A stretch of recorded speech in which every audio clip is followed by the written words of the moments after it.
Good morning. जय मसीह की। आप सभी का स्वागत है आज साल के सबसे आखिरी संडे में। परमेश्वर का धन्यवाद हो कि उसने हमें पूरे साल संभाल कर रखा और आज के दिन भी वो हमें लेकर आया है अपने भवन में। तो हम परमेश्वर का धन्यवाद करेंगे और एक छोटी सी प्रार्थना करेंगे, उसके बाद आगे के समय में चलेंगे। तो आइए प्रार्थना करते हैं। हम धन्यवाद करते हैं हमारे महान जीवित खुदा अनुग्रहकारी परमेश्वर, कृपालु दयालु ईश्वर, धन्यवाद देते हैं। विलंब से क्रोध करने वाले परमेश्वर, हम आपको धन्यवाद देते हैं यीशु मसीह। आपकी कही हुई बात परमेश्वर, हर एक बात सही होती है यीशु मसीह। हम खुदावन धन्यवाद करते हैं आज के इस दिन के लिए प्रभु, जो आपने हम सबके जीवन में दिया है। खुदा बाप, प्रार्थना करते हैं यीशु मसीह, ये संडे का समय पिता जो हम सब लोग इकट्ठे हुए हैं खुदावन, हम प्रार्थना करते हैं कि आज हम सब के द्वारा जो आराधना आपको आपके की जाए, प्रार्थना करते हैं कि वो ग्रहण योग्य होने पर पिता हम हृदय से आपकी आराधना करने पाए प्रभु। हम विनती प्रार्थना करते हैं यीशु मसीह, हमारा हृदय आपके साथ आज एक अच्छा रिश्ता बनने पाए खुदा बाप। हम प्रार्थना करते हैं कि आप सारे डिस्टर्बेंस को और सारी परमेश्वर प्रार्थना करते हैं कि जो रुकावटें हैं पिता, हम प्रार्थना करते हैं वो सारी दूर होने पाए प्रभु। हम विनती करते हैं यीशु मसीह की कोई भी डिस्टर्बेंस आज ना होने पाए। अच्छे से प्रार्थना करते हैं परमेश्वर की आराधना हम सब कर सके पिता, और जो भी संदेश पिता आज पास्टर जी के द्वारा होगा खुदा बाप, हम आपको आपके हाथों में सौंपते हैं पास्टर जी को पिता, की अच्छे से आपका संदेश हम सब के लिए प्रचार कर सके प्रभु। और हमारे लिए परमेश्वर एक नया चीज हो परमेश्वर, जो हमारे जीवन में काम करे पिता, जो हमें आत्मिकता में आगे बढ़ाए पिता, जो हमारा आत्मिक पेट भर सके पिता। खुदा बाप हम ऐसी प्रार्थना करते हैं यीशु मसीह, जो भी लोग आ रहे हैं पिता, हम प्रार्थना करते हैं कि आप उन्हें सही सलामत लेकर आना प्रभु। और विनती करते हैं यीशु मसीह की आप जिन्हें लेकर आए उसके लिए हम आपको धन्यवाद देते हैं कि पिता आप उन्हें सही से आपने इकट्ठा किया है प्रभु। विनती प्रार्थना करते हैं यीशु मसीह, हर एक चीज में परमेश्वर आप संभालना। इस प्रार्थना को यीशु मसीह के नाम से मांगते हैं, आमीन। गुड मॉर्निंग, आप सभी को जय मसीह की। आइए हम परमेश्वर की आराधना करेंगे और कुछ गीतों को गाएंगे। बोलो जय मिलकर जय, बोलो जय यीशु की जय, बोलो जय मिलकर जय, बोलो जय यीशु की जय, बोलो जय जय जय, बोलो जय मिलकर जय, बोलो जय यीशु की जय, बोलो जय मिलकर जय, बोलो जय यीशु की जय, बोलो जय जय जय।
Thank you. प्रभु यीशु करुणा से तसल्ली मुझे दी है। मैं तुझे पिता से मैं तो जाता था। प्रभु यीशु करुणा से तसल्ली मुझे दी है।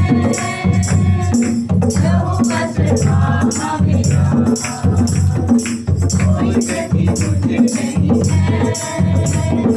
हरी जगहों में मुझे कैसे चलाता वो है।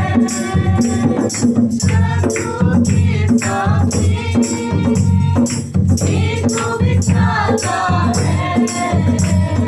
प्रभु ने जो तैयार की मन मेरा मगन है। शत्रुओं के सामने इनको बिठाता है। प्रभु ने जो तैयार की मन मेरा मगन है। यहोवा सरहा मेरा कोई गति मुझे नहीं है। हरी जगहों में मुझे कैसे चलाता वो है।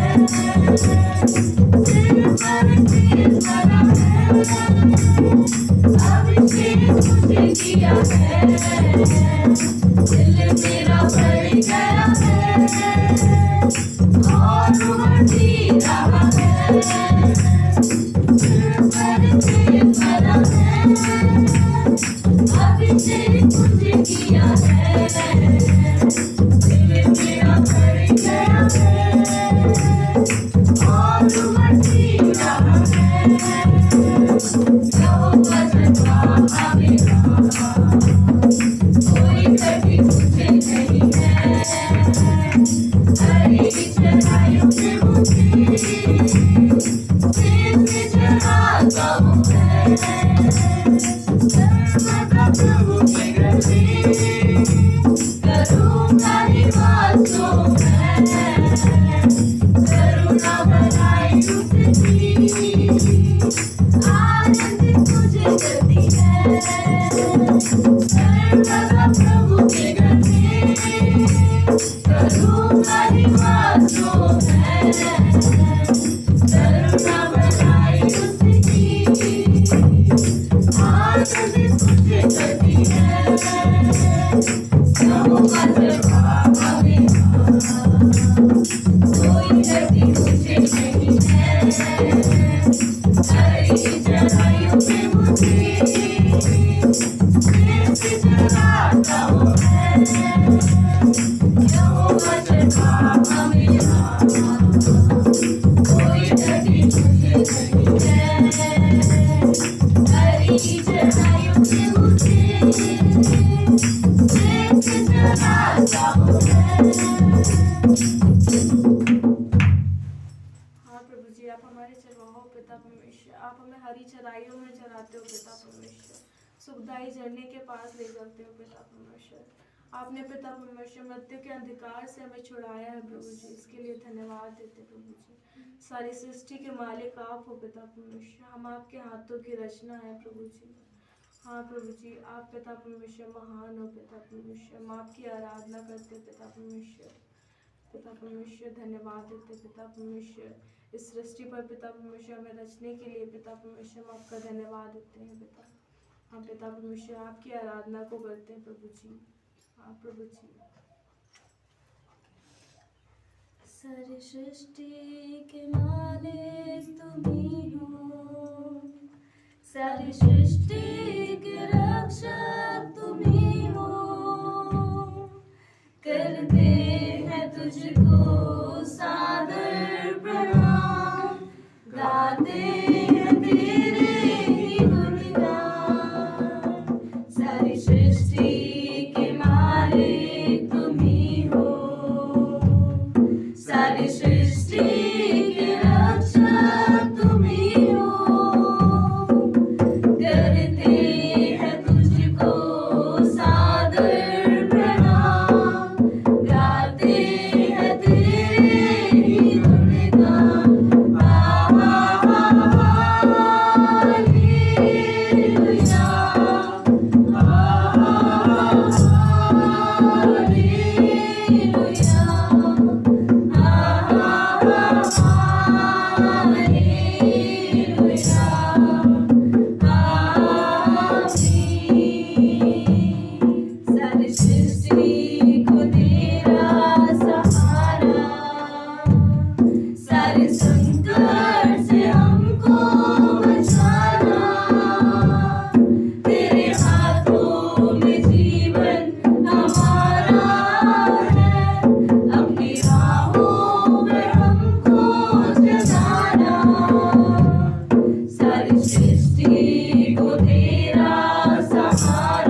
आपने हमें बनाया है पिता, आप हमें अपनी राहों में चलाना पिता। हम आपकी स्तुति करते हैं पिता, हम आपकी आराधना करते हैं पिता। हृदय के साथ यीशु मसीह हम आपको आदर देते हैं पिता। आपके जैसा कोई नहीं है यीशु मसीह, आपसे महान कोई नहीं है पिता। आपका नाम सबसे ऊंचा है यीशु मसीह, सबसे पवित्र है पिता। हम आपको धन्यवाद देते हैं, आपकी स्तुति करते हैं पिता। धन्यवाद देते हैं यीशु मसीह। करते हैं तेरी हम स्तुति, हृदय की गहराइयों से। करते हैं तेरी हम स्तुति, हृदय की गहराइयों से।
यीशु आपकी महिमा हो पिता।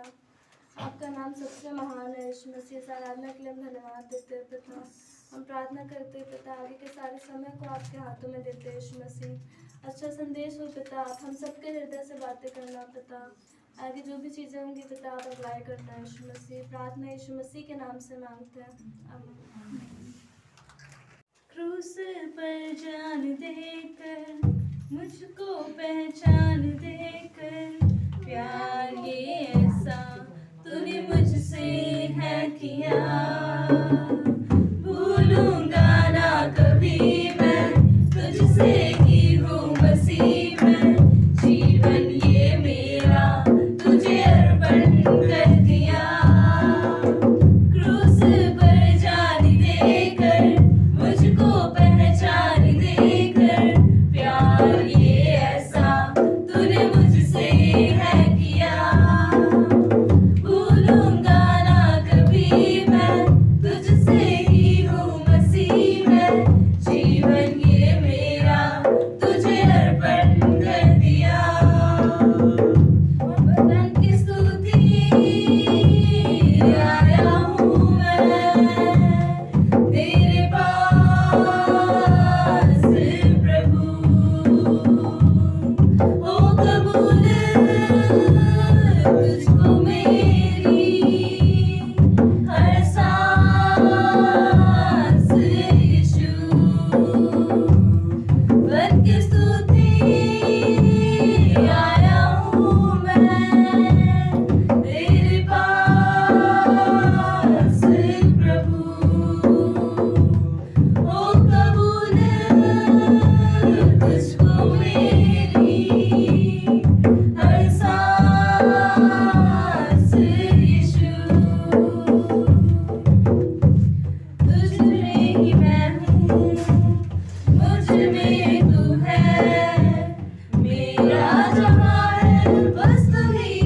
बस तू ही, तुझ में ही मैं हूँ, मुझ में तू है, मेरा जहाँ है बस तू ही, बस तू ही। ऐसी शिताइश बन जाऊं तेरी, तुझको कबूल हो मेरी जिंदगी। ऐसी शिताइश बन जाऊं तेरी, तुझको कबूल हो मेरी जिंदगी। मेरा दिल प्रभु तेरा घर बने, और मुझ में रहे बस तू ही। बन के स्तुति आया हूँ मैं तेरे पास प्रभु,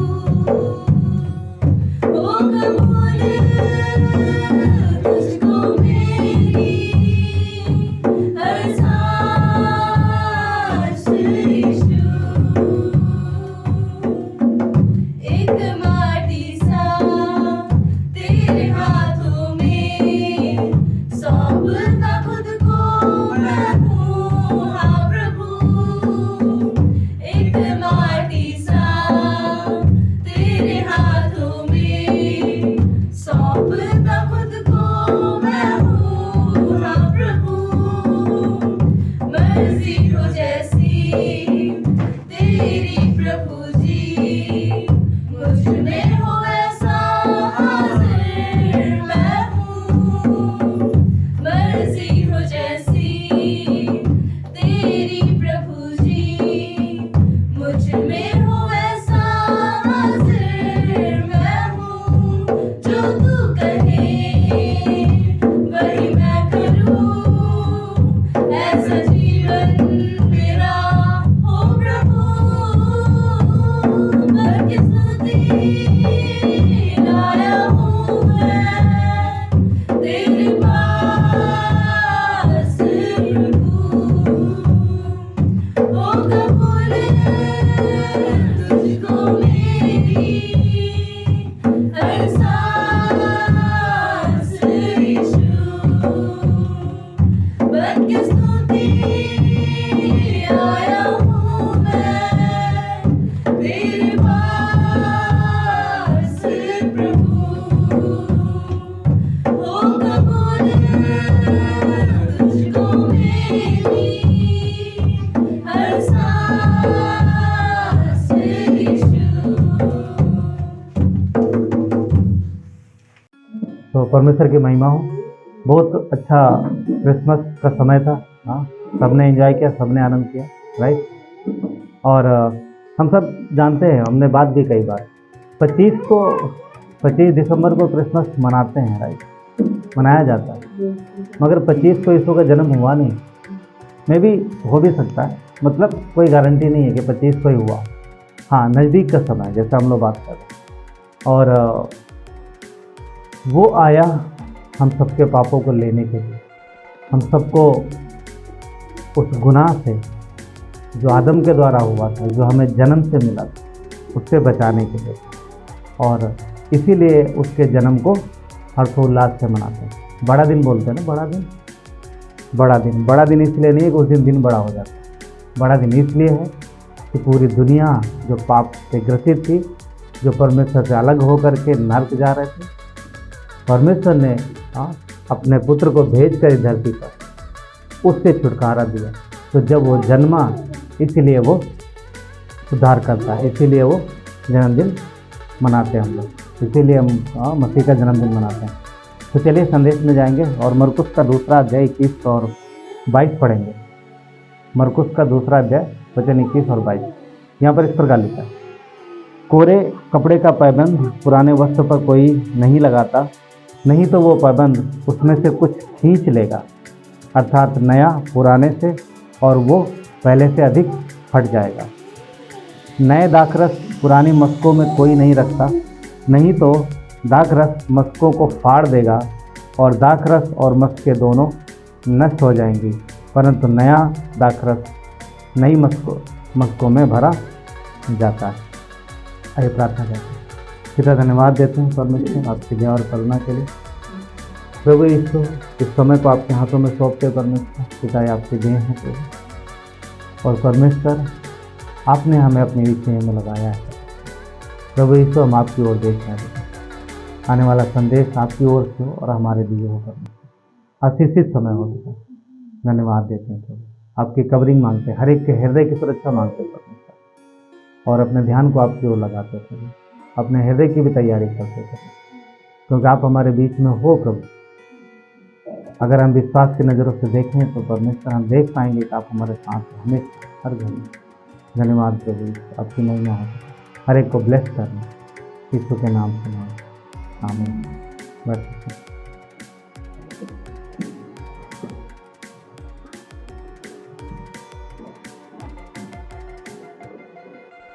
एक समय था कि लोगों के पास कपड़े बहुत कम हुआ करते थे, बहुत कम कपड़े हुआ करते थे, और जब वो थोड़ा बहुत फट जाते थे तो लोग उनको फेंकते नहीं थे। क्या करते थे, दूसरा कपड़ा लेते थे, उसी फटे हुए स्थान पर, मान लो इधर फटा है, कहीं फटा है इधर, तो उसी कपड़े को दूसरे स्थान पर लगा के सिल लेते थे, सुई धागे से ऐसा सिल लेते थे। और मैं भी आज के दिनों में, आपके टाइम में ये नौबत शायद नहीं आती कभी भी।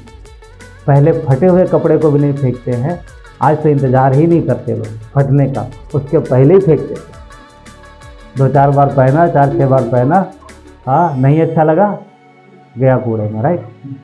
अच्छा, उस समय क्यों ऐसा करते थे? क्योंकि उस समय कपड़े नहीं होते। परमेश्वर के वचन में देखोगे कपड़ों की बहुत कीमत दिखाई गई, सोने से भी ज़्यादा कीमती होते थे कपड़े। क्यों? क्योंकि कपड़े थे ही नहीं। लोग टाट पहनते थे, बोरियां पहनते थे, खाले पहनते थे, है ना।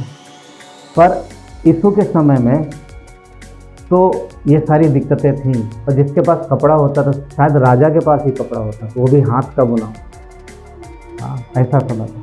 फिर भी कुछ लोगों के पास होता था, मान लो बोरी भी फट गई तो भी उसमें, हाँ जो भी, उस समय वो कपड़े ही थे।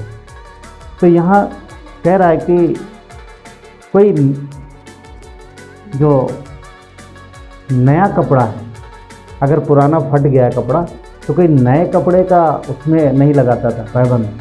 क्या बोलते थे उसको, मैं भूल गया अभी भी। नहीं, हम लोग क्या बोलते थे यहाँ पहले, किसी को याद है? हाँ, वही बात, पैबंद ना सही शब्द है। ऐसा कोई पैबंद नहीं लगाता, नहीं तो वो नया है तो नया टाइट होता था, वो पुराने को खींच के लेता था, राइट। और दूसरा शब्द यहाँ पर यूज हुआ है कि नया दाखरस पुरानी मस्कों में नहीं हुआ। ये दाखरस जो है, सब जानते हैं दाखरस के विषय में, चमड़े की होती थी थैलियाँ, उसमें भरा जाता। पानी पीने के लिए भी लोग चमड़े की थैलियाँ ही इस्तेमाल करते थे पहले के दिनों में, क्योंकि बर्तन इतना ज़्यादा पर्याप्त मात्रा में नहीं थे। तो चमड़ा धीरे, जिस चीज़ का वो बनता था, धीरे धीरे पुराना हो जाता था, एकदम टाइट हो जाता था। तो नया दाखरस जब भरते थे वो उनको फैला देता, मतलब वो बढ़ता था, तो वो फट जाते थे।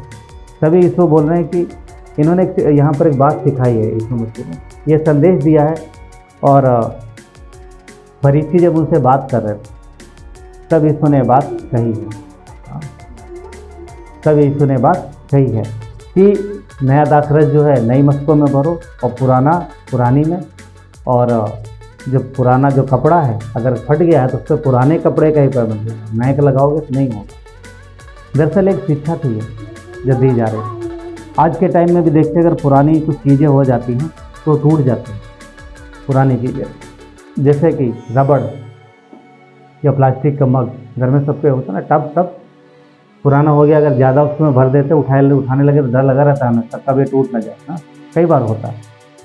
और तो अगर पुराना है तो उसमें थोड़ा भरेंगे, और नया टब है तो भर देते पूरा, कोई बात नहीं, अभी नया मजबूत होता है। ऐसा किसी से टूटा, सबसे टूटा होगा थोड़ा बहुत ना। और अगर आज के हिसाब से देखें जाएंगे तो हम लोग खाना बनाते हैं, बचता है सबके घर में थोड़ा बहुत, उसको फ्रिज में डालेंगे फिर अगले दिन यूज करते हैं ज़्यादातर, और फिर ताज़ा भी बनता है क्योंकि वो थोड़ा रहता पूरा नहीं होगा। पर ताज़ा और बासी मिलाते नहीं, मिलाते हैं नहीं मिलाते, बासी को अलग रखेंगे और ताज़े को अलग रखेंगे, दोनों को मिला देंगे तो थोड़ी देर बाद में दोनों खराब हो, इसलिए दोनों को मैच नहीं करते, दोनों को नहीं, क्योंकि वो ख़राब हो जाएंगे। तो यहाँ पर परमेश्वर कुछ सिखा रहा है कि जो नया जीवन है और जो पुराना जीवन, यीशु इस दुनिया में आया ताकि वो हमें नया जीवन, अनंत जीवन देने के लिए आया। क्योंकि पुराना जीवन अच्छा नहीं है, पुराना जो हमें पुराना स्वभाव है वो अच्छा नहीं है, बुराई का स्वभाव है, तो वो अच्छा नहीं है। और यीशु बोल रहा है कि उससे हमें बाहर निकलना है। हम लोग रोमियो के 6 अध्याय में चलेंगे कुछ मिनट के लिए। रोमियो का 6 अध्याय,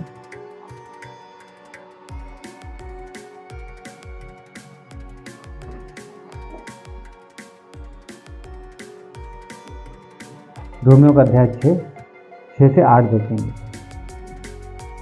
6 से 8 यहाँ पर इस प्रकार लिखा है, वचन पहुँच गए सब। लिखा है, हम जानते हैं कि हमारा पुराना मनुष्य तो उसके साथ क्रूस पर चढ़ाया गया ताकि पाप का शरीर व्यर्थ हो जाए और आगे से हम पाप के दासत्व में ना रहें। तो यीशु का जन्म जो हुआ वो इसलिए हुआ कि वो मनुष्य के जीवन में जो गुनाह है, जो बुराई है, जो तकलीफ है, जो कष्ट है और जिसका मुख्य कारण पाप है, उसका दाम चुका दे और इंसानों को यानी पूरी मानवता को उससे छुटकारा दे। तो ये इसीलिए हुआ। और यहाँ वचन कहता है कि हम जो विश्वास करने वाले हैं, हम जो उस पर विश्वास करते हैं, तो हमारा क्रूसीकरण उसके साथ हुआ। जब वो क्रूस पर चढ़ा तो हमारा भी क्रूसीकरण उसके साथ हो गया विश्वास के द्वारा। यीशु मरा, देखो यीशु के पास स्वभाव था कौन सा, एक शरीर था जो उसके पास इंसानी शरीर था। जब वो मरा है तो वो शरीर कब्र में गया, इंसानी शरीर, ठीक है, पर जब जीवित हुआ तो महिमा का शरीर। तो हम ये विश्वास करते हैं कि जब यीशु क्रूस पर मरा तो हमारा भी जो पुराना स्वभाव, पापी स्वभाव, वो भी क्रूस पर मर गया। और अब हम जो जीवित हैं तो विश्वास, उस नए विश्वास जो मसीह में हमें नया विश्वास मिला, उसके साथ जीवित। साथ कहता है क्योंकि जो मर गया वो पाप से छूट कर धर्मी ठहरा, इसलिए यदि हम मसीह के साथ मर गए तो हमारा विश्वास ये है कि उसके साथ जिएंगे। यानी मसीह मरा और तीसरे दिन जी उठा तो हम भी जीवित होते हैं, तो उसके साथ जिएंगे भी। इसीलिए ओके, तो ये यहाँ पर हम लोग 6 से 8 पढ़ा। तो यहाँ पर ये दिखा रहा, ये दो स्वभाव से बात कर रहा है, जो नई मस्कें, पुरानी मस्कें और नया कपड़ा, पुराना कपड़ा, ये दो नेचर है। हमारा पुराना जीवन, नया जीवन। यीशु आया हमें नया जीवन देने के लिए ताकि हम नया जीवन पाएँ और नया जीवन में चलें। पर कई बार होता है कि हम नए जीवन में चलते हैं, रहते हैं, नया जीवन जीते हैं, मगर पुराने को छोड़ते नहीं, उसको लेके चलते हैं। बहुत सारे, ये सबके साथ है, इसे एक के साथ नहीं, कुछ ना कुछ सबके साथ है। नया जीवन में जी रहे हैं पर पुराने जीवन को भी साथ में लेके चलते हैं और उसको हम कई बार छोड़ नहीं पाते, उसमें भी हम जीते रहते हैं। हालांकि वचन कहता है, बहुत सारी चीज़ों में उंगली रखता है वचन की, यहाँ हमें पॉइंट आउट करता है। पॉइंट कभी पढ़ते हैं वचन तो हम लोग देखते हैं ना, ऐसा लगता है कि जैसे कि ये हमारे विषय में बोल रहा है, ऐसे उंगली रखता है तुम्हारे लिए। तो बहुत सारी चीज़ें होती हैं, तो उनको भी हम साथ में लेके चलते हैं और वो हमारे जीवन में कई बार कड़वाहट पैदा करते हैं। किसके प्रति? हमारे स्वभाव में। जो हमारा स्वभाव है वो कई बार मीठा होने के बजाय कड़वा हो जाता है, मीठा होने के बजाय कड़वा हो जाता है और वो फिर कई बार यूज नहीं कर सकते। मतलब परमेश्वर उसको, देखो परमेश्वर हमसे प्यार करता है, परंतु हमारे अंदर जो बुराई है उससे वो प्यार नहीं करता। बुराई को दूर करने के लिए ही मसीह दुनिया में आया। अगर हम निर्गमन 15 अध्याय देखेंगे तो यहाँ पर एक अच्छा उदाहरण मिलता है। निर्गमन 15 अध्याय में बढ़िया उदाहरण मिलता है। ये वो समय है जब इजरायलियों को मिस्र देश से निकाल करके जंगल में लेके आता है मूसा, और वो वहाँ पर प्यासे होते हैं और उनको बहुत प्यास लगती है। तभी वो एक स्थान में पहुँच जाते हैं जहाँ पर पानी रहता है, मगर जब उस पानी को पीते हैं तब वो उस पानी को पी नहीं पाते हैं। उस पानी को वो नहीं पी पाते हैं। क्यों? क्योंकि पानी कड़वा था, क्योंकि पानी जो है बहुत कड़वा था। ये आपको 22 से 25 में मिलेगा, 22 से 25 में। चलो पढ़ते हैं हम यहाँ पर, ठीक है। लिखा है, तब मूसा इजरायलियों को लाल समुद्र से आगे ले गया और वे सूर नामक जंगल में आए और जंगल में जाते हुए 3 दिन तक पानी का सोता ना मिला। अब देखो 3 दिन तक वो लगातार चल रहे हैं, पानी कहीं नहीं मिला। जो उनके पास पानी है रास्ते में वो खत्म हो गया है। अब उनको बहुत प्यास लगी, ठीक है, बहुत प्यास लगी। आगे लिखा है कि फिर मारा नामक एक स्थान पर वो पहुँचे जहाँ का पानी खारा था, वे उसे पी ना सके। इस कारण उस स्थान का नाम मारा पड़ा। और मारा का जो मतलब होता है वो होता है कड़वा, अर्थात खारा। मारा का जो मीनिंग है उसका मतलब होता है कड़वा। तो सोचो कुछ बातें यहाँ पर, कुछ बातें हैं जो हमें जानना है। क्या परमेश्वर को नहीं पता था कि ये लोग प्यासे हैं? क्या परमेश्वर को नहीं पता था कि इनका पानी खत्म हो गया है? और वचन कहता है कि इजरायलियों को रास्ता परमेश्वर ही दिखा रहा है। जिधर परमेश्वर ले जाना चाहता था उधर वो जा रहे थे। अब परमेश्वर को पता है कि इनका पानी खत्म हो गया है, इन्हें प्यास लगी है, छोटे बच्चे हैं, बुजुर्ग लोग हैं, जानवर हैं, सब प्यासे। और परमेश्वर ऐसे स्थान पे लेके जाता है जहाँ पर पानी तो है। पानी को देख के बहुत खुश हो गए वो लोग, मगर जब उन्होंने मुंह में डाला तो निगल नहीं सके, तुरंत उलट गया पानी। क्यों? क्योंकि पानी बहुत कड़वा था। मैं सोच रहा था क्यों परमेश्वर उनको इस जगह लेके गया, उस पानी के पास। मीठा पानी भी था शायद, वहाँ पर भी ले जा सकता, परंतु परमेश्वर ने इनको वही रास्ता दिखाया जिस रास्ते में आगे कड़वा पानी। वो कुछ दिखाना चाह रहा था, परमेश्वर इन्हें कुछ दिखाना चाह रहा था कि जब तुम कड़वी चीज़ को निगल नहीं सकते, तुम उगल देते हो, तो मैं तो परमेश्वर हूँ, तुम मनुष्य हो, तुम जबकि कई सारी बुराइयाँ अपने जीवन में रखते हो, कई सारी ऐसी चीज़ें जो कि नहीं चाहिए वो भी रखते हो, इसके बावजूद भी तुम कड़वा पानी निगल नहीं सकते, तो तुम मुझसे उम्मीद करते हो कि तुम्हारी जितनी बुराइयां हैं वो मैं स्वीकार कर लूं या मैं उन्हें ग्रहण कर लूं। जब तुम ये पानी नहीं ग्रहण कर सकते तो तुम हमसे क्यों उम्मीद करते? तो कहीं न कहीं परमेश्वर उनके जीवन को जानता था और वो चाहता था कि शुरुआत में ही वो इस बात को समझ जाए। 15 अध्याय आप देखोगे, जस्ट ये निकले ही हैं, कहाँ से? मिस्र से निकले ही हैं, और थोड़े समय बाद ही इन्हें कड़वा पानी मिला है। कड़वा पानी मिला है। तो परमेश्वर चाहता था कि शुरू में ये बात समझ जाएं कि जो परमेश्वर को भला है, जो परमेश्वर को अच्छा लगता है, उसके बच्चे जब वो काम करते हैं तो परमेश्वर प्रसन्न होता है। ये शुरू में चाहता था परमेश्वर, क्योंकि परमेश्वर उन्हें दिखाना चाह रहा था जब तुम स्वीकार नहीं कर सकते, तुम वो चीज़ चाहते हो जो तुम्हें अच्छी लगे, अच्छी अच्छी चीज़ें तुम स्वीकार करना चाहते हो, तुम पाना चाहते हो, तो यही चीज़ें अपने जीवन में भी लागू करना है तुम्हें, क्योंकि बुराई वो भी ग्रहण नहीं करता। परमेश्वर भी बुराई ग्रहण नहीं कर सकता, वो एक बात। अब यहाँ पर हम देखते हैं एक चीज़, तो यहाँ पर एक और बात हम देखते हैं। 25 में वो कुड़कुड़ा रहे, वचन 24 में, तब वो कहकर मूसा के विरुद्ध बकबक करने लगे कि हम क्या पिएं। तब मूसा ने यहोवा को दुहाई दी। उसने एक पौधा बतला दिया जिसे जब उस पानी में डाला गया तब वो मीठा हो गया। पानी कड़वा था, मगर परमेश्वर ने एक पौधा बताया, पौधे को डाल दिया पानी में और पूरा पानी कड़वा हो गया। ये क्या, पूरा पानी मीठा हो गया, ऑलरेडी पानी कड़वा था। तो कुछ समझ में आ रहा? देखो, पूरा पानी कड़वा था, पूरा कड़वा था। परमेश्वर, मूसा गया परमेश्वर के पास, प्रार्थना की, प्रभु बताओ कुछ उपाय कर, इनको क्या दूंगा पीने के लिए।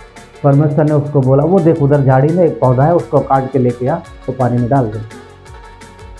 मूसा ने किसी को भेजा, कोई गया काट के लाया और ला करके पानी में डाल दिया और पूरा पानी मीठा हो गया। मीठा मतलब पीने योग्य हो गया, ग्रहण योग्य हो गया, इंसान उसे ग्रहण कर सके, पीने योग्य हो गया। और ये पता क्या है, ये जीवन है, ये इंसानों का जीवन है। एक तरीके से देख सकते हैं, किसी भी, परमेश्वर का वचन कहता है कि हर मनुष्य में बुराई है, कोई भी मनुष्य ऐसा नहीं है जिसको परमेश्वर ग्रहण करे। तो जब वो पौधा जीवन में आता है, कौन सा पौधा? वो पौधा मसीह। यहाँ पर जो तालाब है एक तरीके से संसार है, और पौधा जो है वो यीशु है, जब इस धरती पर आया और ये संसार उसके द्वारा ग्रहण योग्य, उसके द्वारा मीठा हुआ, अन्यथा पूरा का पूरा कड़वा ही। जब तक वो पौधा नहीं डाला गया पानी पूरा कड़वा है, जब वो पौधा डाल दिया तो पानी मीठा हो गया। जब यीशु आया तो संसार में रास्ता खुल गया, लोगों के जीवन में आनंद आया, शांति आई, नई आशा आ गई। पहले निराशा में थे, अब वो आनंद का जीवन जीते हैं, और हमारे पास एक नई आशा। वो किसी एक के लिए नहीं आया, पूरी दुनिया के लिए आया, पूरी दुनिया के लिए आया वो परमेश्वर। मगर यहाँ पर एक बात और है, 24 कहता है कि वो लोग मूसा के खिलाफ बड़बड़ कर रहे थे। यहाँ पर एक सिद्धांत है, यहाँ पर देखो एक बात लिखी हुई है कि लोग जो है मूसा के खिलाफ बोल रहे हैं, परंतु यहाँ पर परमेश्वर जो है उनको ये कहता है, परमेश्वर कहता है कि वो मूसा के खिलाफ नहीं, वो मेरे खिलाफ बोल रहे हैं। वचन देखते हैं,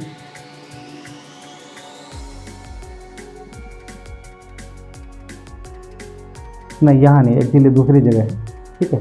तो यहाँ पर हम देखते हैं कि वो मूसा के खिलाफ जो है वो कुड़कुड़ा रहे हैं, बड़बड़ा रहे हैं। उनको लगता है कि मूसा की वजह से ऐसा हुआ है, वो हमें यहाँ लेके आया। मगर देखा जाए तो क्या मूसा लेके आया? मूसा लेके नहीं आया। अब सुनो, यहाँ पर ये घटना घटित हो गई, ये स्वभाव है, ये स्वभाव है इंसान का, ये घटना हो जाती है। इसके थोड़ा आगे चलेंगे और थोड़ी सी दिक्कत फिर आती है, और फिर ये लोग, फिर उनका वही हाल होता है, फिर वो मूसा और हारून पर कुड़कुड़ाने लगते हैं। अध्याय 16 में अगर देखोगे, 16 में लिखा, एलीम से कूच करके इजरायलियों की सारी मंडली मिस्र देश से निकलने के बाद दूसरे महीने के 15वें दिन सीन नामक जंगल में, जो एलीम और सीने पर्वत के बीच में आ पहुंची। दूसरे महीने के 15वें दिन, 1.5 महीना लगभग हुआ है अभी, ठीक है, आ गई है। और लिखा है, जंगल में इजरायलियों की सारी मंडली मूसा और हारून के विरुद्ध बकबक करने लगी। इजरायली उनसे कहने लगे, जब हम मिस्र देश की मांस की हड्डियाँ नहीं है क्या लिखा है, हांडियों के पास बैठकर मनमाना भोजन करते थे, तब यदि यहोवा हमें मार डालता, यदि हम यहोवा के हाथ से मार भी डाले जाते तो भी उत्तम था, तो भी वही उत्तम था। तुम हमको इस जंगल में इसलिए निकाल ले आए हो कि सारे समाज को भूखों मार डालो। अब यहाँ पर भोजन की घटी, और भोजन से ज़्यादा इन्हें मनचाहा भोजन चाहिए। मनचाहा भोजन में इनका पसंदीदा क्या था, ऑलरेडी लिखा हुआ है, ठीक। तो उनको ये मनचाहा भोजन चाहिए। देखो थोड़े ही समय अभी हुआ है, इतना मिस्र में देखा, इतना अभी भी परमेश्वर ने दिखाया कि जो बुराई है वो स्वीकार योग्य नहीं होगी, मगर फिर ये बुड़बुड़ाने लगते। और यहाँ पर परमेश्वर कहता है कि, परमेश्वर का वचन कहता है 15:23 में, सॉरी हाँ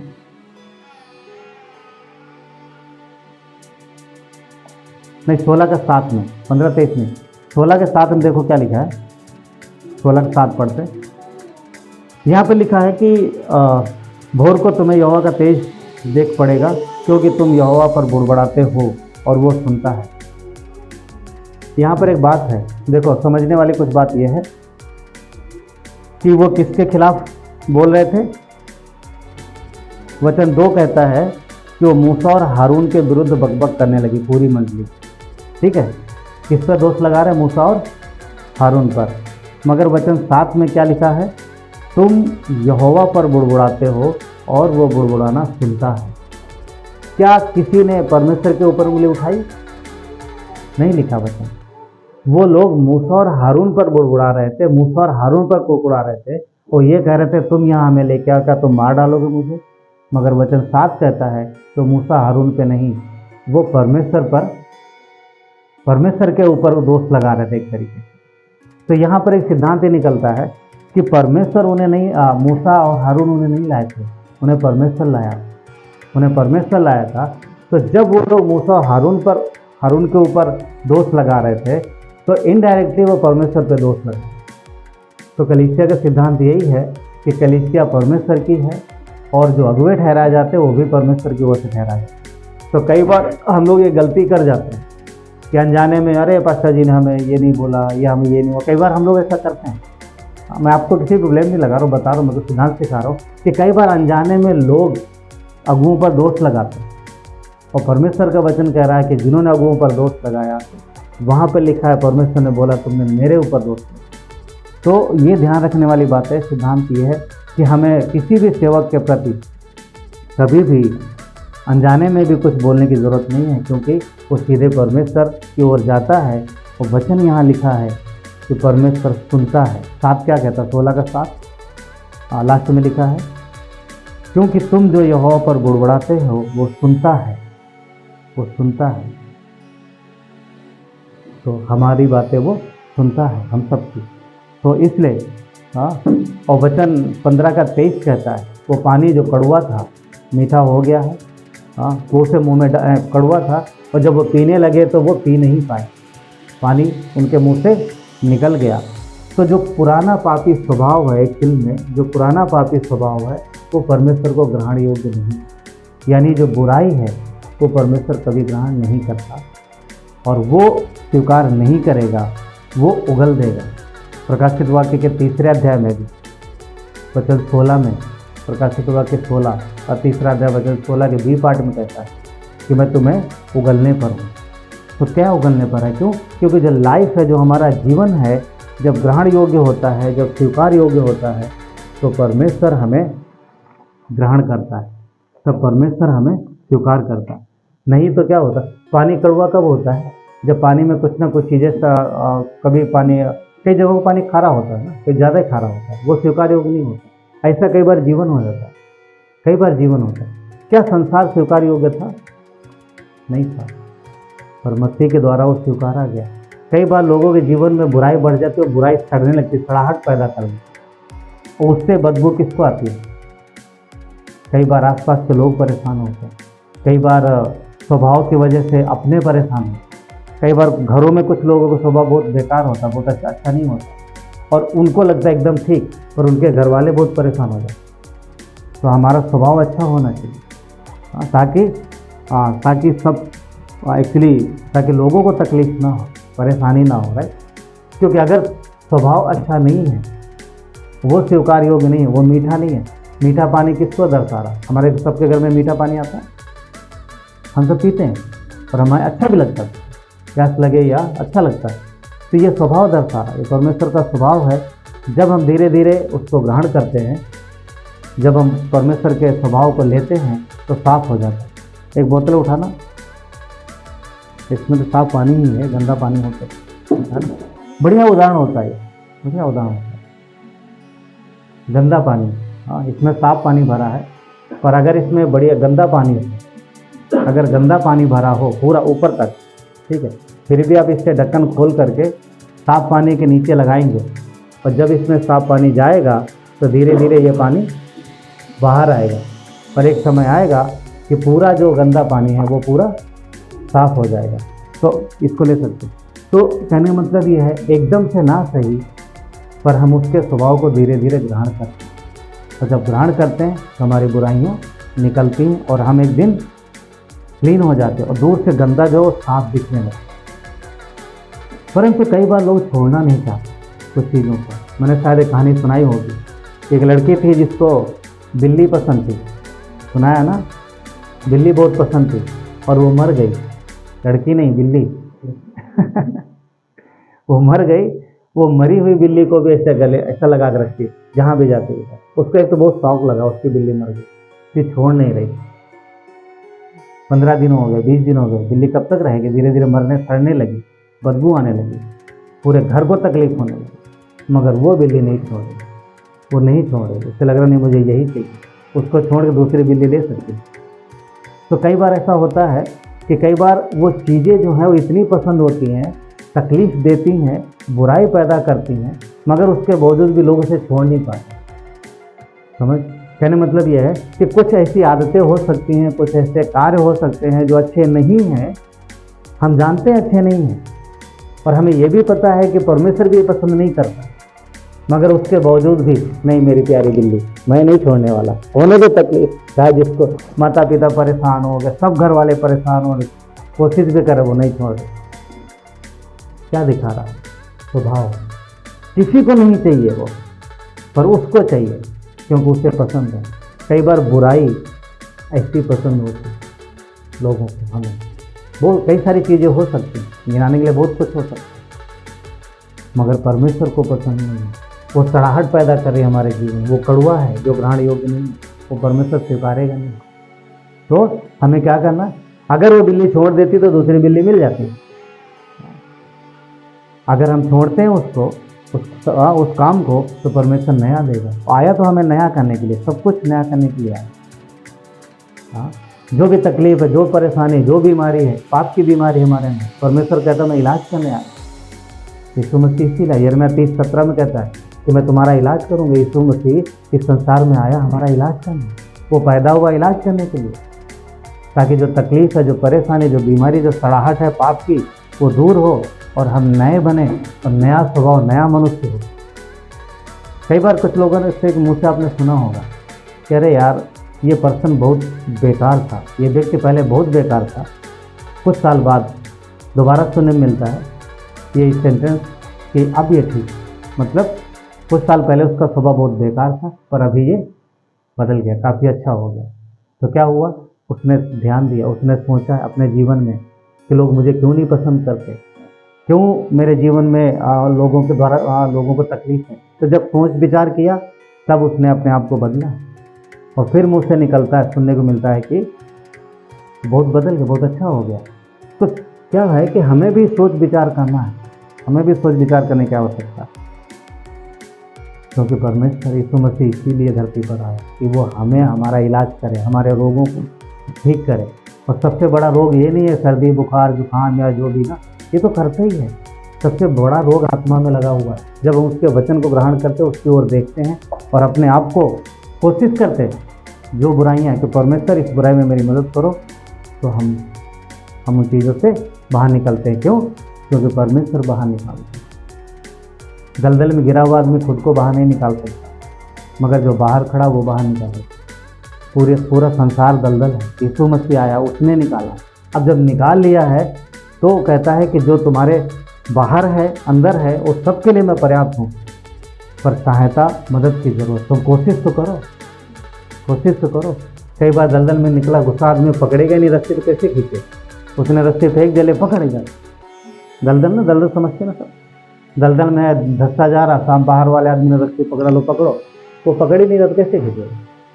हाँ, तो यीशु ने अपना काम कर दिया है, अब हमें अपने काम करने की ज़रूरत नहीं। तो प्रकाशितवाद में क्या कहता है, मैं तुझे उगलने पर, मगर वो प्रेम करता है। परमेश्वर हमसे आपसे प्रेम करता है। पहला यूहन्ना 4:16 कहता है वो प्रेम है। यीशु ने हमें प्रेम करना सिखाया है, और यहाँ तक कि उसने कहा कि मैंने तुमसे इतना प्रेम किया कि मैं इस संसार में आ गया और तुम भी प्रेम करो। सिर्फ अपनों को ही नहीं, सिर्फ अपनों को ही नहीं, किसको बोला प्रेम करने के लिए? बोल सकते हैं? हाँ, दुश्मनों को भी, जो तुम्हें सताते उनसे भी, जो तुम्हें गालियाँ देते उनको भी, जो तुम्हारे बैरी उनसे भी प्रेम करो। तो अपनों से नहीं, बैरियों से प्रेम करने के लिए बोलो। और पता है कई बार लोग प्रेम नहीं कर पाते, मालूम है क्यों नहीं कर पाते? मैं समझता सबको पता। कई बार लोग प्रेम नहीं कर पाते अपने घर में ही, कई बार अपनों में ही प्रेम नहीं कर पाते। क्यों? क्योंकि उन्होंने खुद परमेश्वर के प्रेम को पाया नहीं, खुद उन्होंने उसकी क्षमा को नहीं पाया। और जब हम क्षमा को ग्रहण करते हैं कि हम क्षमा किए गए हैं, तब वो हमें क्षमा करता है। माफ़ नहीं करते, नफरत भरी रहती है। कई लोग तो सालों साल नफरत में जीते हैं। हाँ, एक इंसान को मैं जानता हूँ, एक इंसान, मतलब मैं कहने का मतलब ये है कि एक घटना मैं जानता हूँ। हाँ, कुछ लोग थे और एक जगह रहते थे, पर आपस में कुछ अनबन हो गई। सालों साल उन लोगों ने बात नहीं की, आमने सामने आते थे, ऐसे निकल जाते थे, ऐसे निकल जाते, सालों साल। फिर एक मर गया उन्हीं में से। ये हमारे आपके साथ भी हो सकता है, ये हमारे आपके साथ भी हो सकता है कि हम में अनबन रहे। क्यों? क्योंकि हम प्रेम मसीह के द्वारा प्रेम किए नहीं गए। मगर दो कंडीशन हो सकती, दो कंडीशन हो सकती है यहाँ पर।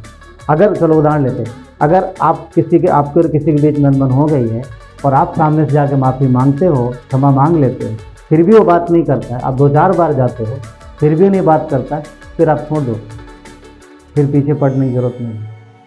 2-4 बार माफ़ी मांग ली आपने, बस हो गया। हम प्रेम कर रहे हैं ना, आप प्रेम कर रहे हो ना, और वो नहीं कर रहा तो फिर उसकी मर्जी, तब तक पीछे पीछे जाएंगे ना, वो एक बात।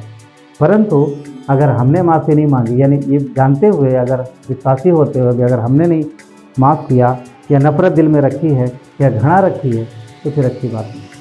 और जो ऐसा करते हैं तो फिर मतलब मान लो यही है कि ये घृणा और नफरत ज़्यादा प्यारी है, ठीक है। और लोग कई बार ऐसा समय निकल जाता, पूरी ज़िंदगी होती। गुस्सा क्रोध सबको आता है, राइट। परमेश्वर का वचन कहता है क्रोध सबको आता है। कोई है यहाँ जिसको नहीं आता? नहीं बोलो, मैं हाथ उठाओ। नहीं मुझे भी आता है, ठीक, मैं नहीं कर रहा हूँ, मेरा हाथ जिसको नहीं आता हाथ उठाओ, सिमोन को नहीं आता, देखो दोनों हाथ उठा दे उसने।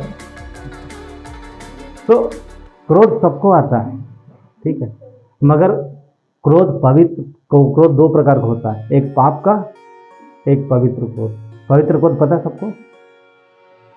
हाँ, फिनहास ने पवित्र क्रोध किया था, उसको परमेश्वर ने बोला इसके अंदर मेरी सी जलन उठी है, जहाँ पर मरी फैली हुई थी ना, और वो गया और वो जो एक लड़का किसी लड़की को लेके आया था, उसने दोनों को मार दिया। तो परमेश्वर उसको तारीफ करता हुआ, वो पवित्र क्रोध। यीशु मसीह ने क्रोध किया, सबको निकाला, क्या वो पाप था? वचन कहता वो निष्पाप था, पर क्रोध करना तो पाप है ना। तो क्या यीशु ने क्रोध नहीं किया? तो पवित्र क्रोध भी है। तभी वचन कहता है कि क्रोध करो पर पाप मत करो, और शाम तक, सूर्यास्त तक तुम्हारा क्रोध ना रहे। इफिसियों का 4:26 में, सूर्यास्त तक तुम्हारा क्रोध ना रहे, ठीक है। तो वो एक बात है। तो परमेश्वर जो इस धरती पर आया ताकि हमें नया स्वभाव दे, और अगर हम पुराने स्वभाव में ही चलेंगे तो वचन क्या कहता है कि नया दासरस पुराने मस्तकों में नहीं भरा जाता। तो पॉइंट ये है बोलने का कि यीशु जब आया इस दुनिया में, परमेश्वर ने इतना प्यार किया, इस संसार में आया ताकि हमारा जीवन बदले, हमारा जीवन कुछ सुगंधित हो, हमारा जीवन ग्रहण योग्य हो, स्वीकार योग्य, हम कड़वे से मीठे हो जाए पूरी तरीके से। अगर पूरी तरीके से नहीं हो सकते तो जितना हो जाए उतना ही अच्छा है। हाँ, जितना कम कड़वा उतना ही अच्छा, राइट है कि नहीं? जितना कम कड़वा। तो परमेश्वर इसलिए आया कि हमें जीवन दे और हमारे जीवन को बेहतर बनाए, वो हमारी आशा है। अगर कुछ चीज़ें सबके जीवन में होती हैं, हो सकती हैं आपके जीवन में भी हों, जहाँ पर आपको निराशा हो कि काश ये चीज़ सालों साल से मेरे जीवन में है और नहीं निकल रही, तो परमेश्वर मदद कर ले। उसने हमें पाप से निकाला है, वो बुराई से भी बाहर निकालने में सक्षम है, बुराई से बाहर निकालने में सक्षम है। हाँ, अगर प्रेम नहीं कर पाते हैं तो परमेश्वर के प्रेम को देखिए, अपनी बुराइयों को सोचिए और उसके प्रेम को देखिए। हाँ, और परमेश्वर प्रेम करना सिखाएगा, वो परमेश्वर। तो चलिए हम लोग प्रार्थना करेंगे, इसके बाद हम लोग प्रार्थना में बैठेंगे। चलिए, सारे परमेश्वर धन्यवाद देते हैं आपकी करुणा और दया के लिए। परमेश्वर प्रभु, आप इस धरती पर आए, आपने हमारे लिए जीवन दिया परमेश्वर, आपने हमारे लिए जन्म लिया परमेश्वर इस धरती पर प्रभु, ताकि हमारा जीवन आनंदित हो जाए। हम कड़वे थे, हम मीठे हो जाएं परमेश्वर, क्योंकि कड़वा ग्रहण योग्य नहीं होता प्रभु, हम नहीं उसे ग्रहण कर पाते परमेश्वर। बुराई और पाप ग्रहण योग्य नहीं है, और बुराई ही पाप है परमेश्वर, और बुराई वो जो प्रभु कभी भी स्वीकार योग्य नहीं है परमेश्वर। आपने अपने बच्चों को इस सारी बुराइयों से दूर रहने के लिए प्रभु आपने उपाय कर दिया है। आपका जन्म हमारे लिए आनंद का समय, और हम उसको आनंद से मनाते हैं, क्योंकि हमें आशा है कि वो मसीहा आया है जो हमें बचाएगा, और ऑलरेडी बचा चुके हैं प्रभु। आज से 2000 साल पहले प्रभु यीशु ने क्रूस पर आपने अपनी जान दे करके उस कार्य को पूरा किया। धन्यवाद परमेश्वर, आपकी महिमा हो प्रभु। धन्यवाद जन्म लेने के लिए, हमें आशा देने के लिए प्रभु, और ये आशा हमारी अनंत की है परमेश्वर, हमेशा की है। आप हमारे लिए है, आपका प्रेम है प्रभु, क्योंकि प्रभु यीशु कोई भी नहीं आता मदद के लिए परमेश्वर, आप आए प्रभु। इस संसार में कोई और दूसरा मार्ग भी नहीं सिवाय आपके, तो आपकी महिमा हो परमेश्वर। धन्यवाद देते हैं प्रभु यीशु, सारे लोगों को आपके हाथों में सौंपते हैं परमेश्वर। धन्यवाद देते हैं, प्रार्थना उद्धार करता है यीशु मसीह के नाम से।